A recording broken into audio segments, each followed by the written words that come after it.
오늘 이 아침에 우리에게 주시는 하나님 말씀 스가랴 1장 1절부터 6절까지입니다. 페르시아 왕 다리오의 통치 2년째 되는 해의 8월 주의 말씀이 이또의 손자이며 베레기야의 아들인 예언자 스가랴에게 내렸다. 주께서 말씀하셨다. 나 주가 너희 조상들에게 크게 분노하였다. 그러므로 너 스가랴는 백성들에게 이렇게 전하여라. 이르기를 나 전능한 만군의 주가 말한다. 이제 너희는 내게로 돌아오라. 그리하면 나도 너희에게로 돌아갈 것이다. 나 전능한 만군의 주의 말이다. 너희는 너희 조상을 본받지 말라. 옛적부터 나의 예언자들이 나 전능한 만군의 주의 이름으로 그들에게 외치기를 너희는 악의 길에서 돌이키라. 악한 행실을 그치고 속히 주께로 돌아오라 하였으나 그들은 듣지 않았고 나의 말에 조금도 귀를 기울이지 않았다. 나 주의 말이다. 자, 지금 너희 조상은 어디에 있느냐?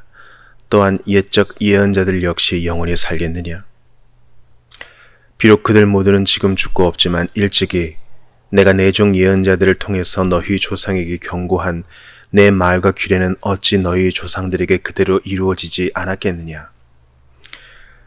그러므로 너희 조상들이 마침내 나의 형벌을 받고 나서야 비로소 뉘우치고 내게로 돌아와 고백하기를 전능하신 만군의 주께서 우리의 악한 길과 우리의 악한 행실을 보시고 우리를 치시려고 작정하신 대로 우리가 마땅히 받아야 할 형벌을 우리에게 내리셨다 하였다.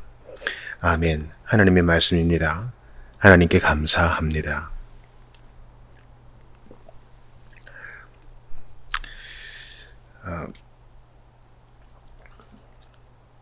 마태복음 강의를 마치고 이제 스가랴 구약 강의를 다시 시작합니다. 우리가 책 하나를 뗐다고 해서 어떻게 그 내용을 다 온전하게 다 파악하겠습니까? 우리는 땅에 살고 있고 우리의 지각과 또 감성과 의지는 여전히 부족한 상태에 있습니다. 온전한 구원을 향해 나아가고 또 영광의 땅을 바라보는 우리는 매일 조금씩 계속하여 하나님 말씀을 습득하는 것입니다. 책 하나를 뗐다 이런 자문에서 우리는 벗어나야 되겠고 그것을 위해서 계속 하나님 말씀을 배워나가야 됩니다. 우리는 제자이기 때문에 계속 배워야 돼요. 배우는 것을 멈추는 순간 우리는 퇴보하기 시작합니다. 그러므로 이거나 익숙하다 하는 생각이 들 때 더욱더 경종을 울려야 합니다. 오늘 우리가 봤던 스가랴는요, 선지자고요. 또 제사장 가문입니다.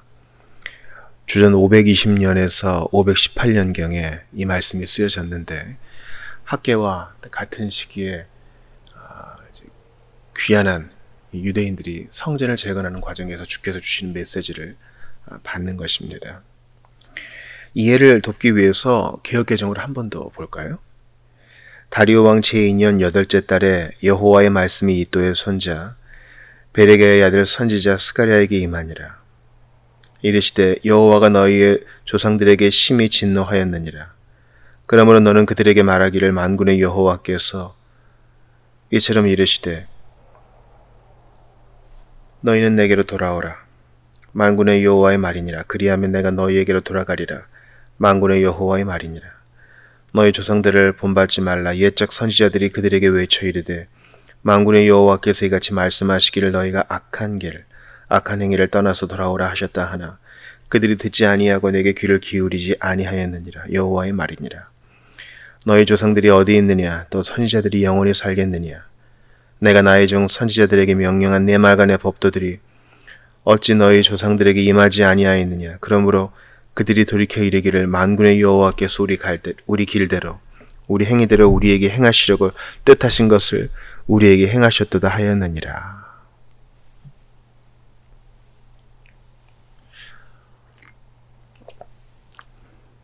우리가 1장 1절부터 6절까지 보았는데 주목해야 할 몇 개의 단어들이 있습니다. 바로 2절의 분노, 여호와의 진노라는 것입니다. 분명 하나님은 사랑이시죠. 동시에 주님은 소멸하는 분이시고 악한 자들에게 매일 분노하시는 분이십니다. 사랑이신 하나님이 악에 대해 진노하신다. 이것은 같이 가는 것입니다. 여러분이 이제 자녀를 키운다고 생각해 보세요. 그래서 잘 대해주는 것만을 사랑이라고 생각한다면 그것은 반쪽짜리 사랑입니다. 자녀는 분명히 잘못을 합니다. 날 때부터 죄인이기 때문에 부모가 특별히 가르쳐주지 않아도 아이들은 나쁜 마음을 갖고 나쁜 행동을 합니다. 거기에 대해 부모가 어떻게 하겠어요? 뭐 때 되면 다 고친다 이렇게 생각하는 부모는 없습니다. 학교의 선생님도 그렇고 가정의 부모님도 그렇고 아이의 나쁜 행위를 보면은 반드시 꾸짖고 교정해 줍니다. 이게 부모의 사랑의 두 측면이죠.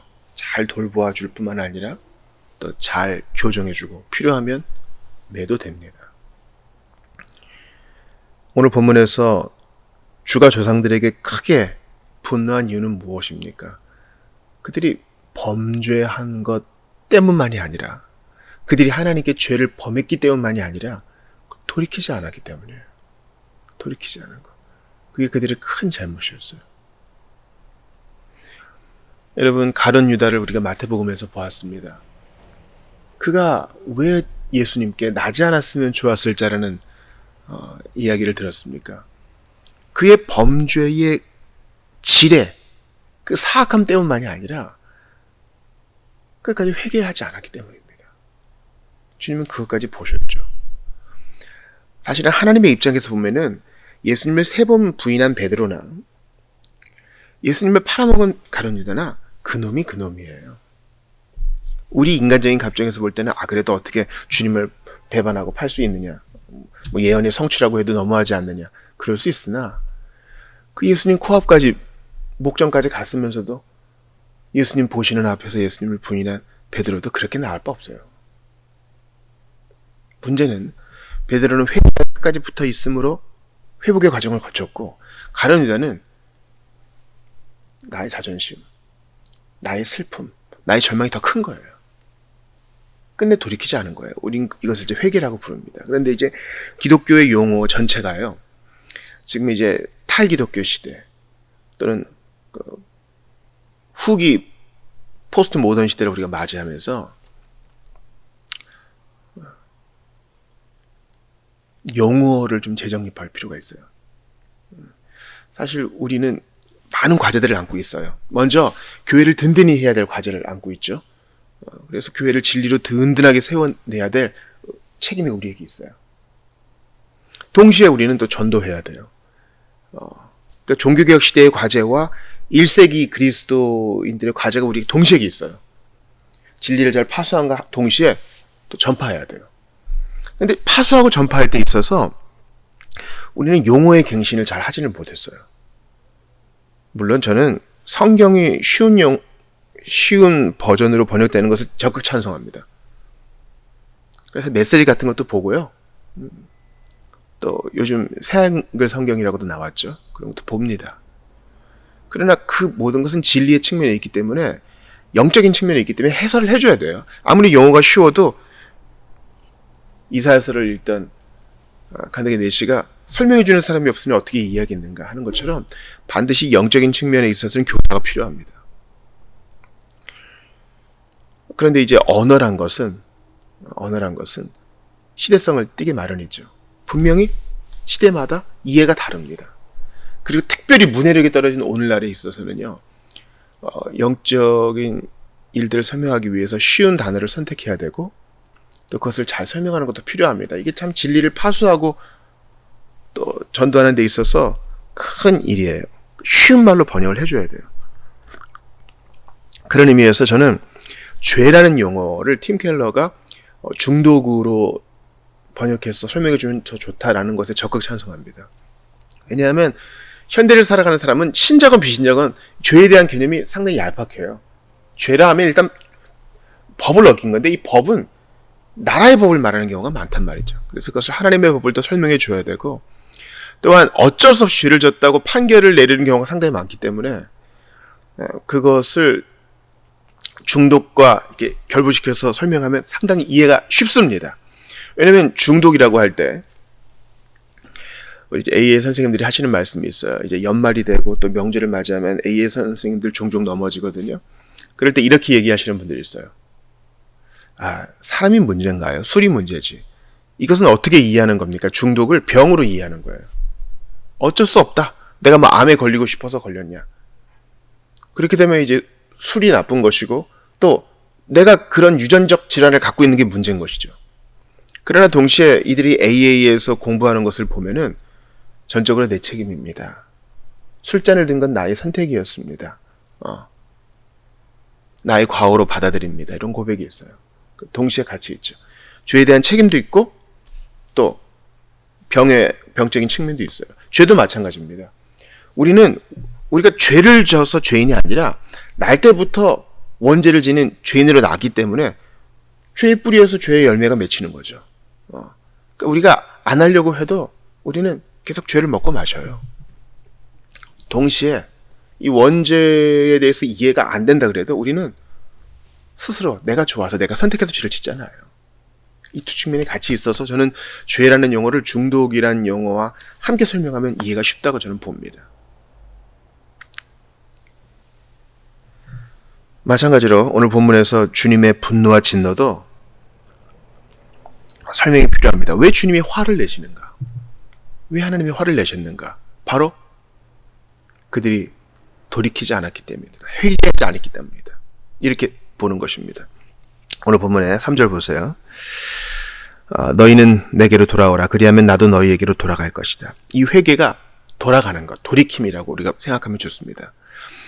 회개라고 얘기를 하면 많은 사람들이 감정적 회개를 얘기해요. 보통은 그렇게 이해합니다. 벌써 이미지들이 이 교회당 바닥에 엎드려서 뭐 눈물을 흘리는 것으로 많이 우리가 그려내잖아요. 또한 영상도요. 영상은 영상거리가 있어야 되거든요.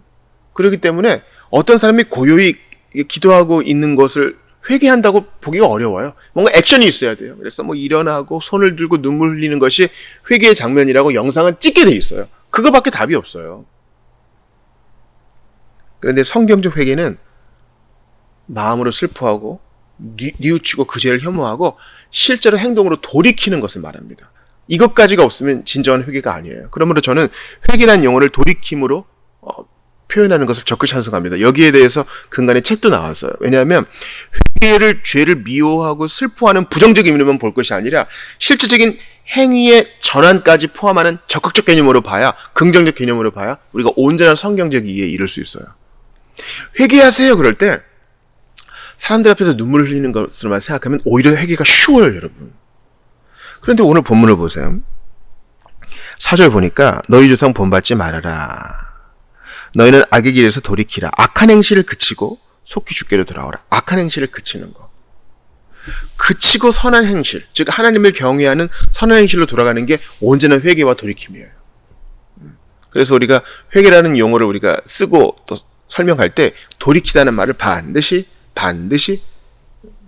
이해할 필요가 있습니다. 세례 요한이 회개하라, 예수님께서 회개하라, 천국이 가까워하느니라 할 때 이건 돌이킴을 말해요. 이전에 악한 길에서 돌이켜 실제로 내 삶을 바꾸는 거예요. 연인들이 싸우고 부부가 싸울 때 보십시오. 아, 미안해. 갈등 상황이 있을 때 한쪽이 미안해 합니다. 그럼 다른 쪽이 뭐라 그럽니까? 아, 맨날 미안하다는 말만 하고 또 그럴 거잖아. 이건 진짜 돌이키면 아니죠. 그러니까 어느 하나도 타협해서는 안 돼요. 미안해 해야 됩니다. 그리고 거기에 대해서 슬퍼해야 돼요. 그리고 실제로 의지를 쳐서 복종시켜 상대방이 싫어하는 걸 안 하는 거예요. 여러분, 오래 사는 부부의 특징이 있어요.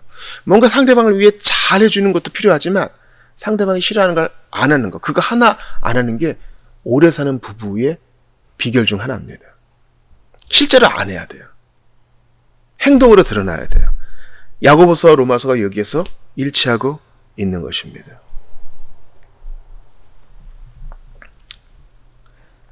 주님은 그들이 돌이키지 않자, 즉 선지자들의 말을 듣고 회개하지 않자 그들에게 형벌을 내리셨고 그들이 고토를 떠나게 하셨습니다. 사랑하는 여러분, 우리가 하나님의 복을 받기 원하고 하나님께서 주시는 번영을 누리기 원한다면 이 돌이킴과 회개를 가지고 하나님께 돌아가야 됩니다. 어찌됐거나 하나님 앞에 이 모습을 보여드려야 됩니다.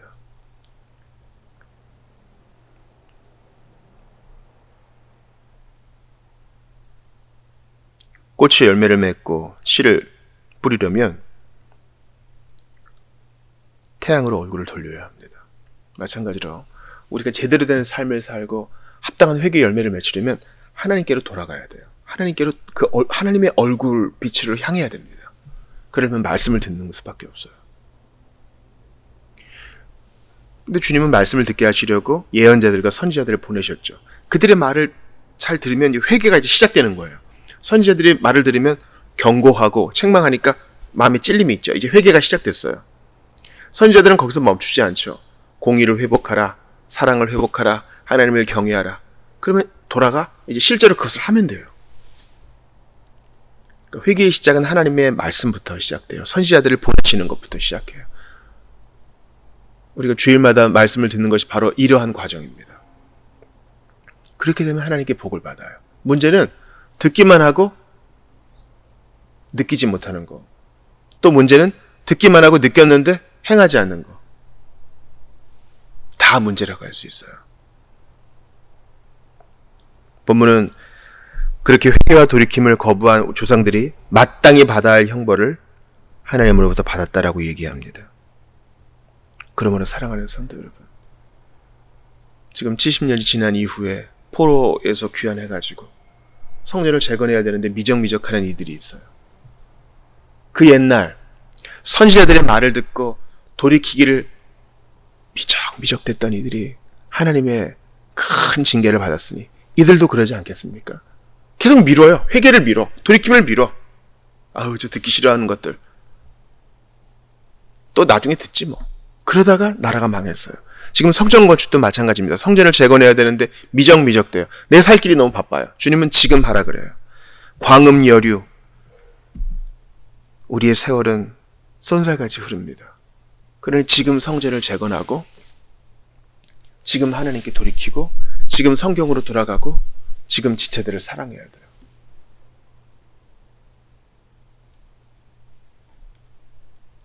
빠른 세월 지날 때 귀한 시간 바쳐서 햇빛 되게 하소서. 정말 우리는 쏜살같이 날아갑니다. 인생이 70이고 강건한 80이라 그러는데 젊음은 영원하지 않고 건강도 영원하지 않습니다. 우리 일생에 하나님을 위해 해야 할 일은 서둘러서 바로 지금 해야 되는 겁니다. 그중 제일 먼저 해야 될 것은 말씀을 듣고 매일 돌이키는 거예요. 이걸 이제 전통적인 용어로는 하나님 말씀 보고 회개한다.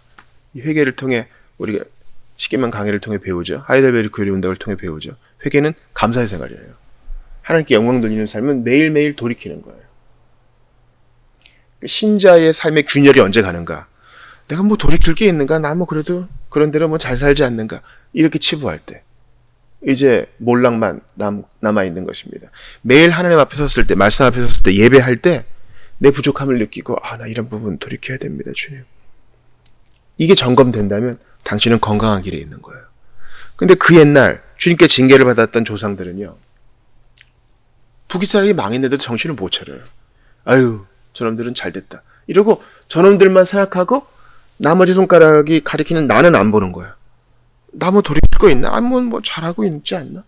아니요. 우린 매일 주님께 돌아보고 매일 죄를 혐오하고 하나님께로 행동을 수정해야 돼요. 안 그러면 하던 대로 삽니다. 여러분, 일주일간 말씀 안 보면 오늘 또 말씀 안 보는 게 당연한 거예요. 360일 동안 성경 안 보면 오늘 또 하루 성경 안 봐도 그날이 그날이잖아요. 이게 아픔으로 다가와야 돼요. 내가 하나님 앞에 기도로 주님 앞에 교제하면서 주의 말씀을 듣고 또 내가 주께 말씀을 드리고 내 마음을 토하는 거 쭉 안 해왔으면 이게 당연한 거라고요. 바로 지금 깨야 돼요. 주님께서 언제까지 참아주시지 않습니다. 우리는 피조물이기 때문에 주님께 마땅히 우리의 마음을 드려야 되는데 안 해요. 하나님은 여기에 복을 더하셔서 너희는 자녀 아니냐? 나는 아버지 아니냐? 우리 이야기 좀 하자. 하시는데도 우린 거부해. 주님이 진노하십니다. 사람은 심은 대로 거둡니다. 지상에서 심은 삶의 씨앗은 천국에서 아니면 지옥에서 거둘 것입니다. 지금 성전을 재건하는 것은 사실 하나님 쫓아고 하는 거 아니에요. 이 귀한 백성들 좋으라고 하는 거예요. 단지 눈에 보이는 성전이 아니라 하나님과의 교제의 회복을 드러내는 거잖아요. 그런데 내 목구멍이 포도청이라고 생각하는 거예요. 그게 뭐 중요해? 지금 당장 입에 풀칠하고 사는 게 중요하지. 여러분 진짜 그래요? 우리의 생업이 있어요. 이거 중요한 일이죠. 근데 여기에 복시는 하나님을 잊어버린다면 무슨 소용이 있어요? 그런 생각이 드는 순간 바로 돌이키는 거예요. 이걸 회개라 그러잖아요. 저는 이제 마태복음을 마치고 스가랴로 돌아와야겠다고 생각한 게, 물론 이제 스가랴 강의를 쭉 한 적이 없기도 하지만 하나님의 인도하심이라고 느껴요. 왜냐하면 마태복음은 똑같잖아요. 회개부터 시작해요. 돌이킴부터 시작해요.